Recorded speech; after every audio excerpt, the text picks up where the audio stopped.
ሴተኛ ዳሪነት ዝሙት ነው የምትሉት አምላካችሁ ጽድቅ ነው ብሎ ፈቅዶት እንዴት መሰላችሁ? ሙታ ባጭሩ ለምሳሌ አብደላ የሚባል ሊኖር ይችላል ይሄዳል ወደ ሌላ ሀገር ማለት ነው ለስራ የሆነ ፊልድ ሊወጣ ይችላል ሲወጣ ሚስቶቹ ኢትዮጵያ ሊሆኑ ይችላሉ የሄደበት ሀገር ካናዳ ሊሆን ይችላል እዛ ካናዳ ከሚስቶቹ መገናኘት ስለማይችል እዛ የሄደበት ሀገር ለ3 ቀን ለ4 ቀን ሴትን ገዝቶ መገናኘት ማለት ነው ሙታ ባጭሩ ይሄ ነው ጊዜያዊ ጋብቻ ለ3 ቀን ይዛታል ምህሯን ይሰጣታል ስራውን እስኪጨርስ ድረስ ይገናኛታል ይመለሳል እሱ በቃ ገንዘቧን ምህሯን ሰጥቶ ማለት ነው የተዋዋላትን ገንዘብ ጥሎሻል ሱ ይሄንን ያነበባችሁ ይሄንን ከአምላክ የወረደን አንቀጽ ነው ቅዱስ ቁርአን ነው ቅዱስ ቃል ነው ያላችሁ ያነበባችሁ እናንተ በየትኛው ሞራላችሁ ነው እስልም ሴተኛ ዳሪነትን የምትቃወሙት በየትኛው ሞራላችሁ ይሄንን ነብያችሁ የፈቀደው አምላካችሁ የፈቀደው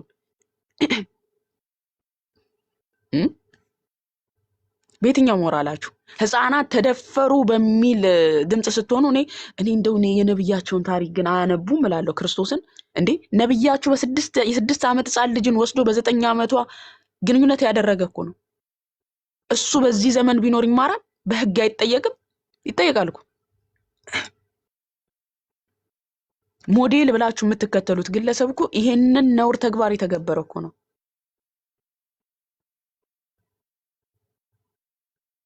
ሶ እስልምና አላስፈላጊ ነገሮች ሊቃወም የሚችልበት ምንም አይነት መስፈርት የለውም እንደ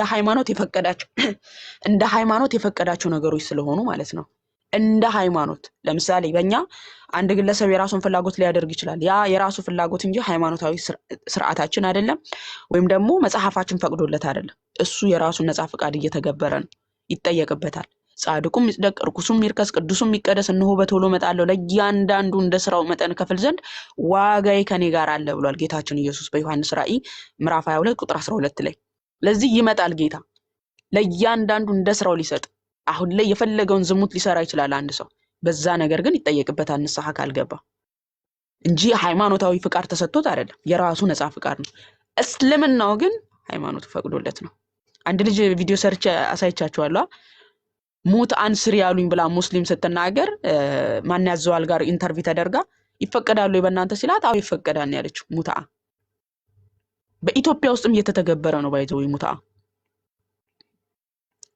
በኢትዮጵያ ውስጥም ማለት ነው እየተገበራችሁት ነው ስለዚህ ሙስሊም ወገኖቻችን እናንተ ሴተኛ ዳሪነትን የምትቃወሙበት ምንም አይነት መስፈርት የላችሁም እንደ ሃይማኖት መጽሐፋችሁ የፈቀደው ነገር ስለሆነ እንደ ሃይማኖት አላህም መሐመድም ይሄንን ነገር የፈቀዱት ስለሆኑ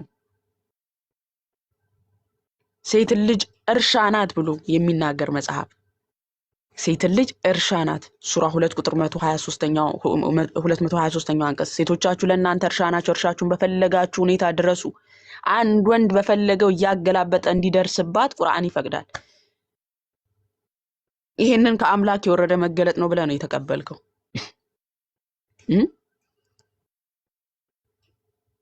ይሄንን ከአምላክ የወረደ መገለጥ ነው ብለ ነው የተቀበልከው እዚህ አንቀጽ የወረደበት አስባብ ነዙል ሱናን አቢ ዳውድ 2164 ላይ 2164 ላይ ውሸት ነው የምትሉ ገስትላ አንድ ቁጥር ጻፉ አስገባችኋለሁ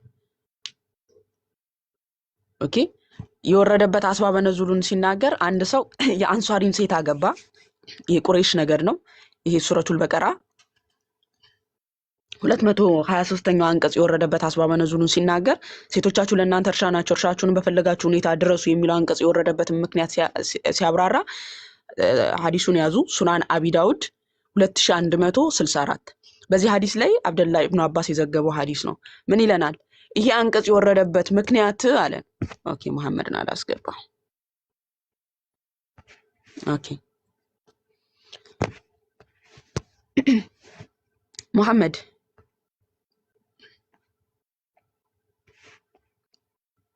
አለ ሰላም እንዴት ነህ ደህና ነሽ አሁን ከተናገርኩት ውስጥ ውሸት ነው ማስረጃ የለውም የምትለው ነገር አለ በደንብ ቆይ የመጀመሪያ አንድ ስድብ እንድትሳደብኝ ይያለው አልፈልግም ጥያቄውን የጠየቅሽውን እያንዳንዱ መልሱን አስቀምጥልሻለሁ ሙተአ ማለት ዝም ምን ብለሽ ማለት ነው? አብራራላችሁ እስኪ። ሙተአ ማለት ምን ማለት ነው? አብራራልኝ።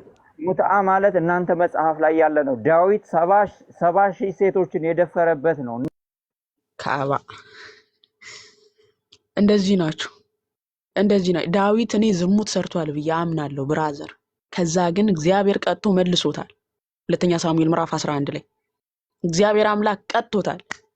ኦኬ ዳዊት በራሱ ጾሞ ነው ወደ እግዚአብሔር የተመለሰው። ያደረገው ነገር መጥፎ ነገር እንዳወቀ ሰለሞን ዝሙት ሰርቶ እግዚአብሔር አምላክ ቀጥቶት መንግስትህን እቀዳለሁ ብሎ እግዚአብሔር አምላክ ቀጥቶት ተመልሷል። መጽሐፈ መክብብ የንስሐ መጽሐፉ ነው። ሰባኪው ከንቱ የከንቱ ከንቱ እኔ ሰባኪው የከንቱ ከንቱ ብሎ ንስሐ የገባ ሀገረ ገዢ ንጉስ ነው። ኦኬ እኔ እንዳንተ አምላክ ፈቅዶለት ነው ዝሙት ያደረገው ብዬ አላምነው። አምላክ ፈቅዶለት ስላልሆነ ማለት ነው። አምላክ ፈቅዶለት ስላልሆነ የራሱን ነጻ ፍቃድ ተጠቅሞ ነው። እግዚአብሔር አምላክ እዛው ጋር በነገራችን ላይ ወደ አህዛብ አማልክት አትግቡ ልባችሁንም ያዘነብላሉ ሴቶቹም ልባችሁን ያዘነብላሉ እያለ እግዚአብሔር እያስጠነቀቀው ሰለሞን ግን ከአህዛብ ሴቶች ጋር ተዳራ። ምክንያቱም እግዚአብሔር ልባችሁን ያዘነብላሉ ሴቶቹ አትግቡ እያለ እግዚአብሔር ሲያስጠነቅቃቸው የራሱን ነጻ ፍቃድ ተጠቅሞ ሰለሞን ግን ወደ ሌላ ነገር ሄደ። ይሄ የራሱ ነጻ ፍቃድ ነው። ያንተ ግን አምላክ ነው አድርግ እያለ የሚፈቅድልህ አምላክ ነው ሴተኛ ዳሪነትን የሚፈቅደው። ነብይህ ነው ይሄንን እየፈቀደልህ ያለው።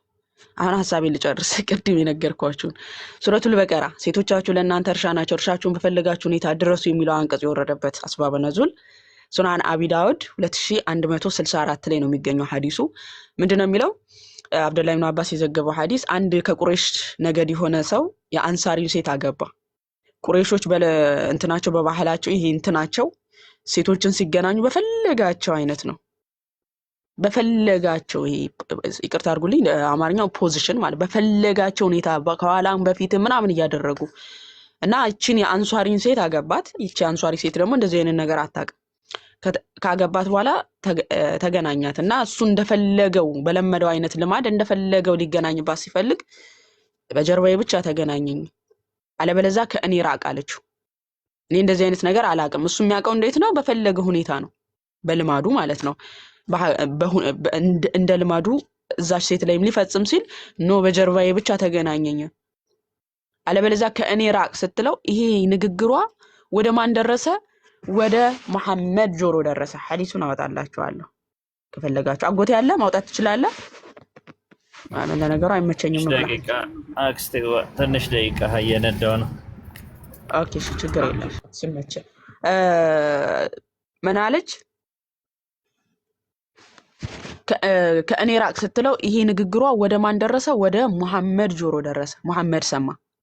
መሐመድ ሲሰማ ነው አላህ ቶሎ ብሎ አንቀጽ የሚያወርደው። በነገራችን ላይ ቶሎ ብሎ መሐመድ ጆሮ ከደረሰ መሐመድ ችግሩን ከሰማ በኋላ ነው አላህ አንቀጽ የሚያወርደው። ልክ መሐመድ ሲሰማ አላህ ምን አይነት አንቀጽ ቢያወርድ ጥሩ?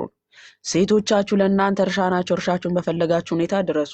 ያቺ ሴት እንደፈለገ እኔ ጋር ልትገናኝ አትችልም ስትል አላህ ደግሞ ኖ አንቺ እርሻ ነሽ፣ እርሻ ስለሆንሽ እሱ እንደፈለገው ሊደርስብሽ የተፈቀደ ነው አላት። ኦኬ በፈለገ ሁኔታ እኔ ጋር ልትደርስ አትችልም፣ ከእኔ ራቅ፣ በጀርባዬ ብቻ ተገናኝ ስትል ይሄ ንግግሯ ወደ መሐመድ ጆሮ ደረሰ። ልክ መሐመድ ሲሰማ ልክ የመሐመድ ጆሮ ጋር ሲደርስ ወሬ አላህ አንቀጽ ያወርዳል። በመጀመሪያ መሐመድ መስማት አለበት ይሄን ነገር፣ ካልሰማ አንቀጽ አይወርድም። ልክ መሐመድ ሲሰማ ምን አይነት አንቀጽ አወረዳላ? ሴቶቻችሁ ለእናንተ እርሻ ናቸው፣ እርሻችሁን ምን በሉ በፈለጋችሁ ሁኔታ ድረሱባቸው አላቸው። ሱረቱል በቀራ የላሚቷ ምዕራፍ 2 ቁጥር 223ኛው አንቀጽ። ሐዲሱን ያዙ። ሱናን አቢ ዳውድ 2164 የወረደበት አስባበ ነዙል። ይሄ አንቀጽ የወረደበት ምክንያት ኦኬ ይሄ ነው። ቁርአን ይሄንን ያስተማረን ነብይ ነው አንገትን የደፋህበት። በቃ በአንድ ሌሊት ከ11 ሴቶች ጋር ወሲብ ያደርግ የነበረን ግለሰብ ነው አንገትን የደፋህበት እንጂ ራሱን ለአምላክ ያስገዛ ቢሆን ኖሮ አንገትን ደረትን ነፍተ ለውይይት ራሱ ትመጣ ነበር። ይሄውኛ ደረታችን ነፍተን እኮ በቅዱስ ጳውሎስ እንትን የምንለው ራሱን ለወንጌል አሳልፎ የሰጠ ስለሆነ ከእንደዚህ አይነት ስጋዊ አስተሳሰብ የራቀ ስለሆነ እኮ ነው። ቅዱስ ጳውሎስ እንደውም መሐመድን አናቱን ነው የሚቀጠቅጠው። በነገራችን ላይ በመልእክታቱ አናቱን ነው የሚቀጠቅጠው። ለምሳሌ በአንድ መልእክት ውስጥ ብቻ መሐመድን እንዴት እንደሚዘርረው ላሳያችሁ። ቅዱስ ጳውሎስ በአንድ መልእክታቱ በአንድ ክፍል ውስጥ ማለት ነው። አንደኛ ቆሮንቶስን ላሳያችሁ። አንደኛ ቆሮንቶስ ምዕራፍ 7 ስለ ጻፋችሁልኝ ነገር ከሴት ጋር አለመገናኘት ለሰው መልካም ነው አለ። ነገር ግን አለ ስለ ዝሙት ጠንቅ ለእያንዳንዱ ለራሱ ሚስት ትኑረው። ለእያንዳንዱ ምን ትኑረው? ለራሱ ሚስት ትኑረው። ሚስቶች ይኑሩት አይደለም ያለው ቅዱስ ጳውሎስ፣ ሚስት ትኑረው። አንዲት ፐርሰን ናት ማለት ሚስቶች ካለ ብዝሃነትን ነው የሚያሳየው። ሚስት ትኑረው። ለእያንዳንዱ ደግሞ እንዲሁ ደግሞ ለእያንዳንዷ ደግሞ ባል ይኑራት አለ። አንድ ፐርሰን ነው ማለት ነው ማግባት ያለባችሁ ከዝሙት እንድትጠበቁ አለ። ነገር ግን ስለ ዝሙት ጠንቅ ምን አድርጉ አለ? ለእያንዳንዱ ለራሱ ሚስት ትኑረው። ሚስቶች አላለንም፣ ሚስት ትኑረው። ለእያንዳንዲቱ ደግሞ ለራሷ ባል ይኑራት አለ። ባል ለሚስቱ የሚገባትን ያደርግላት፣ እንደዚሁ ደግሞ ሚስቲቱ ለባሏ አለ። ተከባበሩ። ቁጥር 4 ላይ ሚስት በገዛ ስጋዋ ላይ ስልጣን የላትም፣ ስልጣን ለባሏ ነው እንጂ። ሚስት በማስልጣን ላይ በገዛ ስጋዋ ላይ ስልጣን የላትም፣ ስልጣን ለማን ነው? ለባሏ ነው እንጂ። እንዲሁ ደግሞ አለ እሱ ብቻ ነው ባንቺ ስጋ ላይ ስልጣን ያለው አለ አይደለም። እንዲሁ ደግሞ ባል በገዛ ስጋው ላይ ስልጣን የለውም፣ ስልጣን ለምኑ ነው? ለሚስቱ ነው እንጂ። በእስልምናውስ እንመልከታ። የሙስሊም ሴት በባሏ ስጋ ላይ ስልጣን አላት? ወፍ መሐመድ ሲናገር በሰሒህ አልቡኻሪ 3237 ላይ አቡ ሁረይራ እንደዘገበው አለ ነብዩ እንዲህ አሉ፣ ሴትን ልጅ ባሏ ወደ አልጋ ቢጠራት ለወሲባዊ ግንኙነት ማለት ነው፣ እናም እሷ እምቢ ብትልና ተቆጥታ እንዲተኛ ብታደርገው መላእክቶች እስኪነጋ ድረስ ይረግሟታል። እስኪነጋ ድረስ ምን ይሏታል? ይረግሟታል። እሱ ነው በእሷ ስጋ ላይ ስልጣን ያለው። ለምን? ሊጥ እያቦካች አያያትም። ናይ ካላት እሷ ወደሱ ሄዳ አብረው መተኛት አለባት። እምቢ ካለች መላእክቶች ሌሊቱን ሙሉ ይረግሟታል ነው የሚለው። ጳውሎስ ግን እሷ በእሷ ስጋ ላይ ስልጣን የላትም፣ ስልጣኗ በስጋዋ ላይ ስልጣን የላትም፣ ስልጣኗ ለባሏ ነው። እሱም ደግሞ በስጋው ላይ ስልጣን የለውም፣ ስልጣን ለሚስቱ ነው አለ። ሚስት በባሏ ስጋ ላይ ስልጣን የላትም በእስልምና ታውቃላችሁ። እሷ ሊጥ እያቦካች እንኳን ቢሆን ነይ ካላት መምጣት አለባት። ራሱ መሐመድ ተናግሯል። አንዲት ሴት ሊጥ እያቦካች እንኳን ነብዩ ነይ ቢላት መምጣት አለባት፣ መሄድ አለባት ብሏል መሐመድ።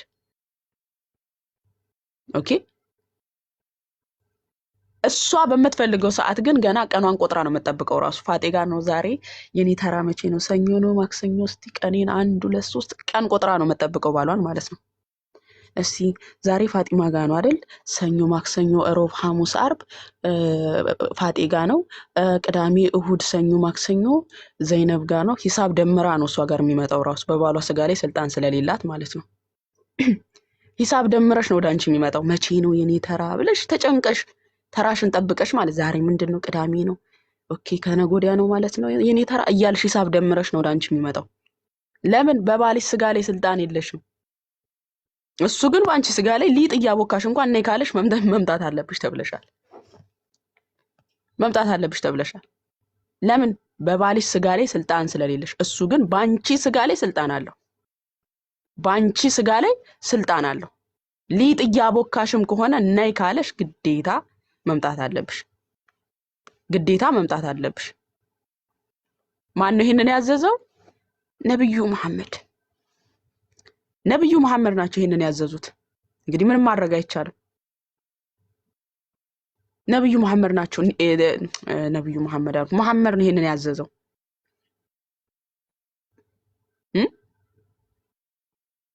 መሐመድ ነው ይሄንን ያዘዘው። እሱ በአንቺ ስጋ ላይ ስልጣን አለው። አንቺ ግን በሱ ስጋ ላይ ምንም አይነት ስልጣን እንደሌለሽ የነገረሽ መሐመድ ነው። ስለዚህ ሙስሊም ወገኖቻችን ለምሳሌ ቅዱስ ጳውሎስ በዚህ መልእክታቱ መሐመድን ድባቅ ይመታዋል። ምን አለ ሐዋርያው ቅዱስ ጳውሎስ? ሚስት በገዛ ስጋዋ ላይ ስልጣን የላትም፣ ስልጣን ለባሏ ነው እንጂ። እንዲሁ ደግሞ ባል በገዛ ስጋው ላይ ስልጣን የለውም፣ ስልጣን ለሚስቱ ነው እንጂ አለ። እኩል መሆን እንዳለባቸው ለጸሎት ትተጉ ዘንድ ተስማምታችሁ ለጊዜው ካልሆነ በቀር እርስ በርሳችሁ አትከላከሉ አለ። ለምን? ለጸሎት ትተጉ ዘንድ ተስማምታችሁ ለጊዜው ካልሆነ በቀር እርስ በርሳችሁ አትከላከሉ፣ ራሳችሁን ስለ አለመግዛት ሰይጣን እንዳይፈታተናችሁ ደግሞ አብራችሁ ሁኑ። አያችሁ መከባበር እንዴት እንደሚያሳይ ቅዱስ ጳውሎስ። ለጸሎት መትጋት እንዳለባቸው ራሱ ሁለቱም በጸሎት መትጋት እንዳለባቸው ይናገራል።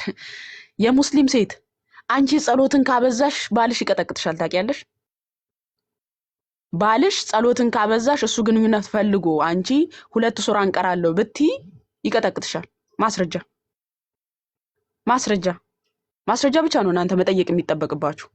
ሱናን አቢ ዳውድ 2459 ላይ አንዲት ሴት 2 ቁርአን ሱራ ትቀራለች።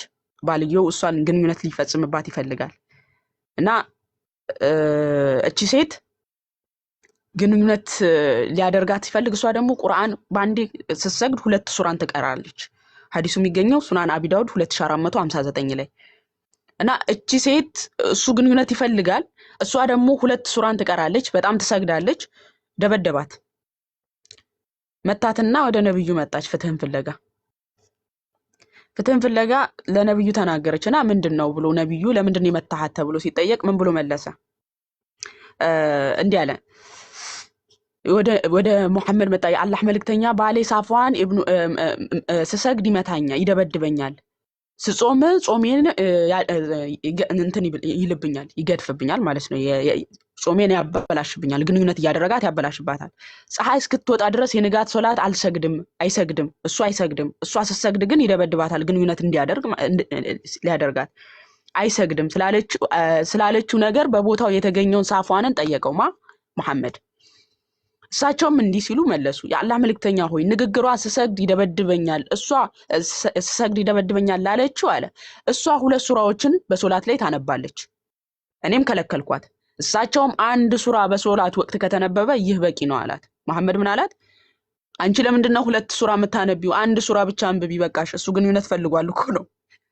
በፈጣሪ ጳውሎስ ለጸሎት ትጉ ይለናል። ባልም ሚስትም ለጸሎት ትጉ ነው እንጂ የሱን ስጋ ፍላጎት ልታሟይ ጸሎትሽን አጉዱ አይደለም ያላት። መሐመድ ምን አለ? 2 ሱራ ምን ያደርግልሻል? 1 ሱራ ከቀራሽ በቂሽ ነው፣ ባልሽ ይፈልግሻል እኮ ነው ያላት። ምን አለ? 1 ሱራ በሶላት ወቅት ከተነበበ ይህ በቂ ነው። ሳፍዋንም ቀጠለ። ምን አለ? ጾሜን እንድፈታ ያደርገኛል ያለችውን በተመለከተ ጾምን ትወዳለች፣ እኔ ወጣት ነኝ፣ ራሴ መቆጣጠር አልችልም። የአላህ መልእክተኛም እንዲህ አሉ፣ ሴት በባሏ ፍቃድ ካልሆነ በስተቀር መጾም የለባት። የሱን የስጋዊ ፍላጎት ለማሟላት ባልሽን ማስፈቀድ አለብሽ ለመጾም። እሱ ቢፈልግስ አንቺ ጋር ለመገናኘት፣ ስለዚህ እሱ ፈቅዶልሽ ነው መጾም ያለብሽ አላት። እቺ ሴት ተደብድባን የመጣችው ጋይስ፣ ተደብድባን ወደ መሐመድ የመጣችው። ለምንድነው የተደበደበችው? ሶላትን በደንብ ስለምትሰግድና ስለምትጾም። ያ ወንድ ልጅ ደግሞ ያንን ጾሟንና ያንን ስግደቷን አይፈልግም። ለምን? ግንኙነት ሊፈጽምባት ይፈልጋል። ከዛ መሐመድ ምን አላት? አይ አንቺ ሶላትን አታብዢ፣ ልትጾሚም ስትፈልጊ እሱ ካልፈቀደልሽ መጾም አትችይም አላት። ሐዲሱ የሚገኘው ሱናን አቢ ዳውድ